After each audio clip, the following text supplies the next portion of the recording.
Alright, hello there, Meoni here, and this video will contain spoilers for Shadowbringers. Simply don't watch this if you don't want to discuss it in any way. So this is a trailer breakdown for the launch trailer, but obviously don't expect this to be a short video because obviously we're going to be taking 4 minutes of footage and really going into quite a lot of detail, so it'll probably end up being about 30 minutes.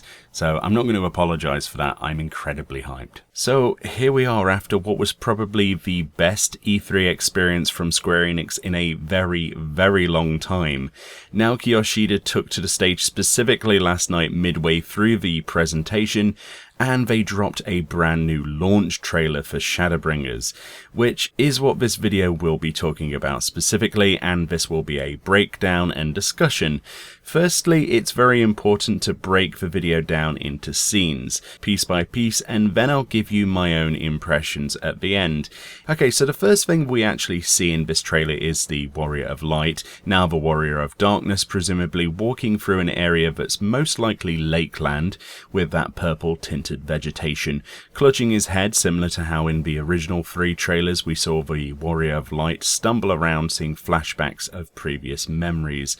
It's possible that these are not entirely his own memories, but perhaps memories of a Warrior of Darkness originally from the Thirst, but we'll have to wait and see more on that, that's just speculation. We get an upwards camera angle confirming that this is again Lakeland in particular. At around 14 seconds in, an Irish accented narrator says, "Well, if it ain't the oldest joke in the book," whom is shown to be a man sat by a campfire telling the story, which then fades quickly to a scene showing cave drawings, similar to what you might expect early civilization in our own real world to draw. The narrator continues, "When, pray tell, did we last have a dark night? Over 100 bleeding years ago, that's when." We then see the Square Enix logo, after which we see a female child floating above a city and seemingly halting the flood of light. This is likely Am-Arang, and the girl is perhaps the young Minfilia we've seen in the trailers before. After letting us look at this drawing and this beautiful scene for a few seconds, it soon fades to black once again as the Warrior of Darkness starts his own dialogue. He says, "In the chaotic no man's land between realms, time and space warp and bend in unexpected ways." We actually see the Warrior of Darkness swimming almost through the cosmos itself. Around him are these weird crystal shards that seem to all have faces on them, all of them seemingly characters that we know, perhaps memories of ours. There's Yotsuyu, for example, on one of them, Louisoire, Gaius is even on one of these crystals.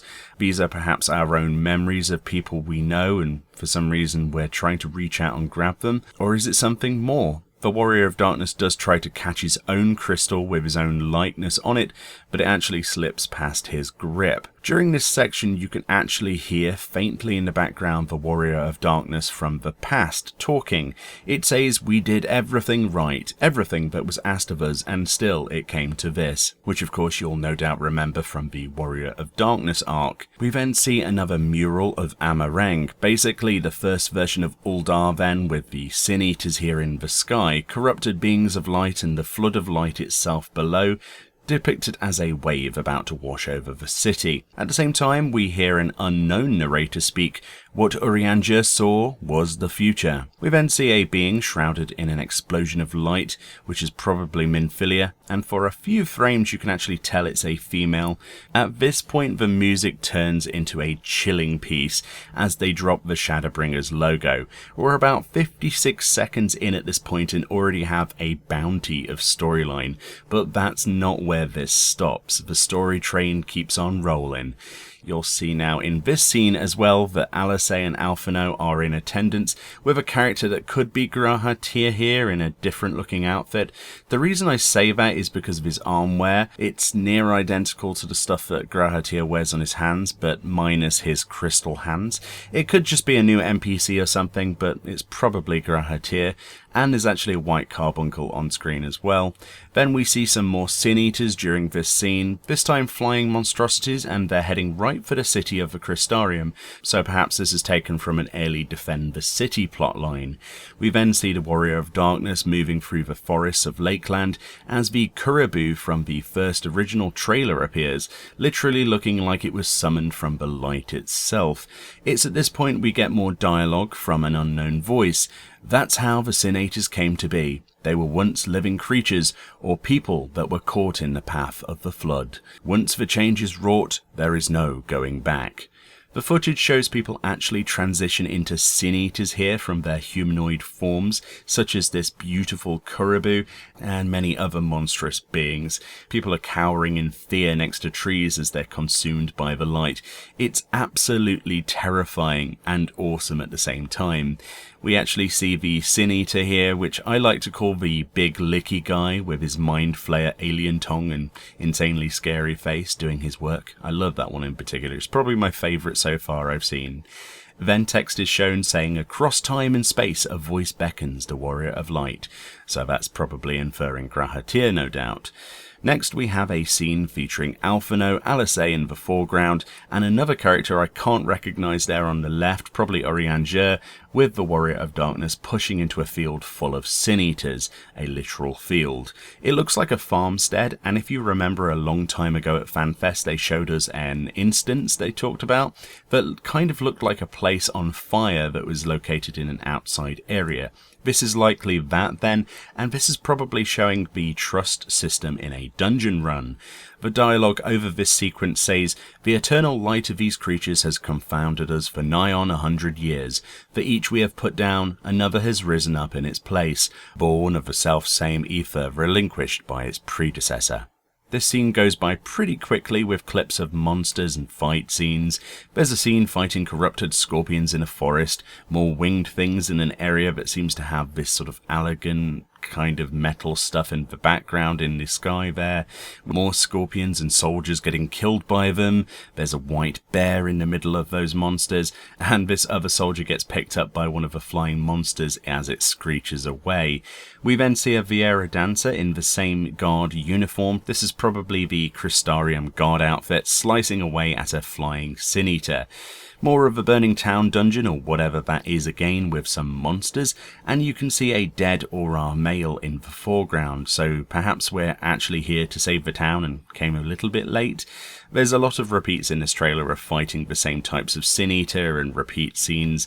The Caribou fight seems to be an important battle in the actual game as they show it quite often, and then at about 1 minute 34 we see what could very well be the first ever footage of either Innocence itself or part of the Eden raid, or I suppose this could be a new dungeon boss at this point, with this large plated face attached to wings. This actually makes me want to believe that this is the first's version of Garuda with how these wings look, but it could be anything at this point and they could have just reused those assets and made them white instead. I don't know. Then we get this epic silhouette of the Warrior of Darkness against that sickly white background, and then text pops up on screen saying, to a land consumed by primordial light, the Thirst. To which the next scene shows Eulmore, also shown in the original trailers, featured here, which is essentially the first version of Limsa Lominsa. This next shot is actually inside Eulmore itself then, since we gained the establishing shot outside, and the architecture is the same within here. It seems to have white maiden-like Sin-Eaters here just casually sitting down. Presumably they're here to pleasure those who side with them, which, as we already know, Eulmore is a city for those who want to live out the rest of the time they have in entire luxury until the end of the world. This also explains why it seems in the main trailer that Minfilia is locked in a cage under the city of Eulmore. Presumably the hierarchy here imprisoned her due to her halting the flood of light, considering they already sort of consigned themselves to the end and they're not wanting to stop the end of the world anymore. We then get this dialogue that sounds to me like, that's him, that's Valthree, to which they show after you see a white maiden patting a good lion boy, a massive dude. Clearly this guy has been gorged to luxury, probably the leader of Eulmore then. I mean, my goodness, that guy is just enormous. Presumably he will be someone we have to deal with at some point, and then we get a shot of a masked female character. This background area looks very much like the slums underneath Eulmore itself, so this could potentially be a resistance movement of sorts. This masked character is no doubt important in that storyline, and if I was to guess at this point, is that we just can't walk into Eulmore on our journey to find Minfilia, obviously from probably hearing rumours of her being here, so this is probably our entry point into the city, but that's purely a guess, of course. I don't know anything more than anyone else. Then what's very unusual is this scene, which appears to be inside the Crystal Tower again with this older looking man. Possibly the leader of the crystarium on the first, or someone else, I don't really know. A voice is then played over this scene where a man says, "Sin Eaters are part of eulmore society, but they must be fed with ether. Living ether," insinuating then how dark eulmore's pact really seems to have gotten with the Sin Eaters. So in before they feed the people of the slums to them, and I can see that one coming from a mile away, to which I believe this person is actually being punished and probably going to be consumed, and is probably a member of the slums. You can see the Warrior of Darkness and Alphino in the background as this poor guy clutches a wound on the floor here that seems to be oozing blood, which looks very black in this trailer, but that's potentially because of the rating system with blood, and they have to change the colour of it to suit their ratings. Yeah, there's definitely something about that. I don't think he has black blood. That seems a little different. We have Sin Eaters here consuming a Viviera, so all of the oofs. And this big guy, Valfrey, grinning back towards the group again. His lips are moving here, so it's actually more likely that it's his own voice, as he is himself explaining eulmore's society. The Warrior of Darkness looks like he wants to step in and beat this guy's face in and intervene, but Alphino stops him with his arm, and we probably have to deal with them civilly, since at this point they might still be holding Minfilia in a cell, and perhaps Valfrey is trying to extort the group in exchange for her freedom. Text then pops up to bridge this next scene that says the truth must be known. We then see various clips of battle scenes again, Thancred with his gunblade lunging at a Sin Eater, Y'shtola as a black mage with a black sky and energy behind her. There's not really much else to say about that. Alisaie striking a Sin Eater with her red mage foil. Minfilia here bound by her wrist, where she seems to be being escorted by two eulmore guards, probably between prison areas. And I love those tights there, by the way. We need that glamour for our characters. We then see the actual flood of light itself, this actual flowing light. This is the scene where Minfilia seems to be showing how she stopped it. This is probably an echo scene that we ourselves get to see in the game, which looks very cool. A voice then says, "This world is beyond saving, like those who tried to save it. This world has had its fill of heroes." We then see this very interesting scene where Urianger, Thancred and the Warrior of Darkness are in a strange room. There's this big poster on the wall in the back there that seems to show elements around the life tree. Is my theory about Eden being about the story of Yggdrasil right then, where we're apparently going to be restoring darkness to the world?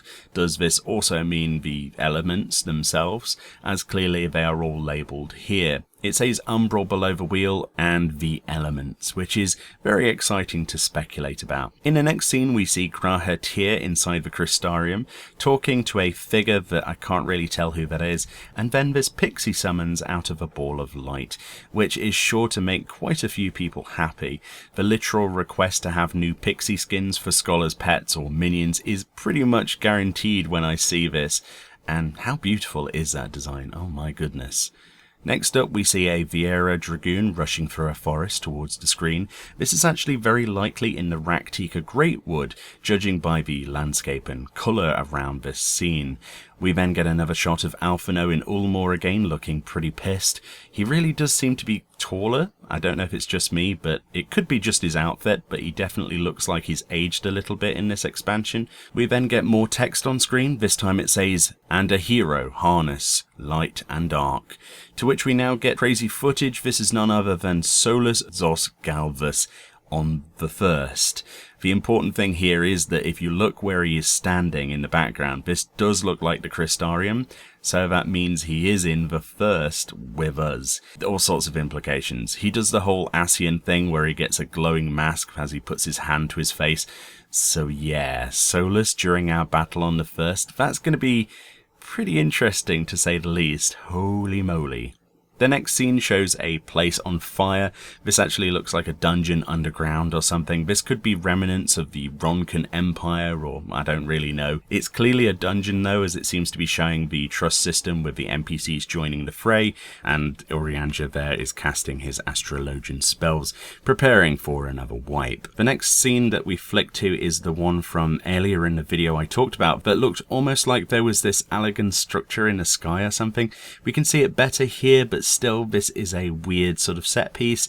And next we get to see Minfilia the rogue in action, slicing and dicing with her daggers whilst still wearing her heels, which is obviously admirable, as another boss gets pummeled in the trust system, no doubt. Next up, this monster is just beautiful. I want one. You can see in the background, if you can stray your eyes from her beauty for just a second, that I also nearly didn't see, that those things I said earlier that look like sort of elegant empire-esque, there's this sort of structure that this lady is clearly stopping us from fully seeing. Alas, eye candy is eye candy. Another big monster is shown, and then this scene with a giant tree could possibly be a stage within the Titania fight. You can actually see Titania herself in a couple of frames fly around during this scene. The only reason I really think is a part of the actual Titania Primal fight is because on the Shadowbringers benchmark we actually saw ads fight for her, but obviously the benchmark means nothing. But this could be phase 2 or something, or maybe her ultimate attack, as Primals usually do. It looks really cool though. Next up, we actually have a scene with a golden looking angel figure. This is way different than before, so could this be Innocence? It sure looks that way to me from the art we were originally given, the concept stuff at FanFest, and we're fighting in that place atop the structure I said before. This reminds me a little of Valhalla or something. It's very interesting.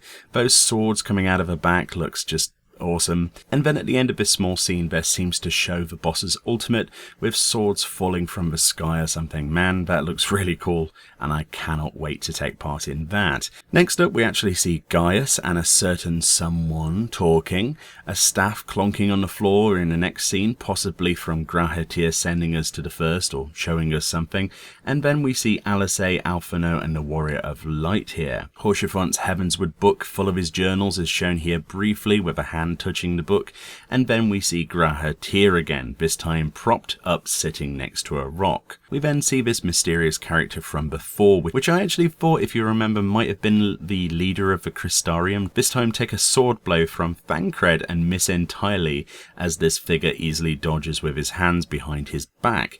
Perhaps this is a training montage or something, or maybe this is just as Solus in a different skin. At this point more narration returns, this time stating, "Everything we did, everything we gave, what was it for?" We then see Alice, which looks like a flashback to a much earlier event, possibly from Stormblood, a Viera soldier on the floor again, this time fisting the ground in anger, and the party seemingly defeated with Alfie and Thancred lying face down on the floor, whilst the Warrior of Darkness struggles to get to his feet. We actually see flashbacks of the original Warrior of Darkness here, presumably the one from the first, and then a scene with the Warrior of Darkness and Alphino talking as this dialogue plays over the top. The time has come, it says on the screen, to a glaringly beautiful orchestral sting, and we now see a ton of clips consecutively, including one where a gunbreaker is doing something with these hexagonal tiles. I don't know really what's going on there. Y'shtola lying down talking, the massive big dude from the eulmore section seemingly wielding magic now in a battle, a big representation of a world with a symbol appearing on it, which looks very much like the drawing that Thancred, the Warrior of Darkness, and Urianger were looking at near the start of the video in that room, which is very interesting, and kind of looks like the Eden summoning from Final Fantasy VIII, if we want to speculate on that at some point. And then we get to see the summoning of the Phoenix Eggy for summoners. We see Bard, Red Mage, Alphino, and Alice, where Alice actually seems to be in his arms and he seems pretty pissed about it, or scared. A Shadow walking, probably from the Dark Knight ability from level 80, and a White Mage looking awesome. There's a Hrothgar monk beating the crap out of a Sin Eater, and in general this part of the video just shows off the various jobs using their abilities. This is just a section to sort of hype the new job abilities that are coming in the expansion. Another set of text will pop up on the screen in short time saying, to shatter the tyranny of light. The darkness ability to summon your shade is shown again from Dark Knight. Black Mages gets shown, Dragoon, Ninja, and then it flicks through various scenes. One where we're in that forest again with the Kurabu appearing, Thancred falling to one knee exhausted, Grahatir using magic of some sort in the same place as we saw Innocence earlier. It's definitely in that sort of temple, sort of Valhalla type building area. Interesting. Light seemingly joining the Warrior of Darkness. Could be where he gains the memories of the Thirst's Warrior of Darkness. I'm not sure about that, but definitely something's joining him there. Text pops up again saying, become what you must, to which we see a younger Minfilia and an older Minfilia from the source world meet. The narration picks up again, this time clearly an Ascian speaking. It says, how many years have I waited for this moment, for the one possessed of her blessing, for you. To which then we see Y'shtola, Urianger, Alphino, Alisaie, Minfilia and Thancred looking out over something from this cliff edge which is blurred out for us the viewer. Then we see a scene with a Warrior of Darkness glowing with white ether. More text appears, this time saying, become the Warrior of Darkness, to which the Warrior of Darkness seems to reach to the sky and the screen gets filled with light, before the sky then parts and the night sky returns, where before it was just a pure white background. Presumably this might be where you return the darkness to an area. Perhaps these are the sort of cutscenes that we might get to see when we clear an area and complete the storyline in each zone, but we'll have to wait and see. We also see the black and purple energy from the Dark Knight's sword here, as the title Shadowbringers appears letter by letter on screen to make the new expansion's logo.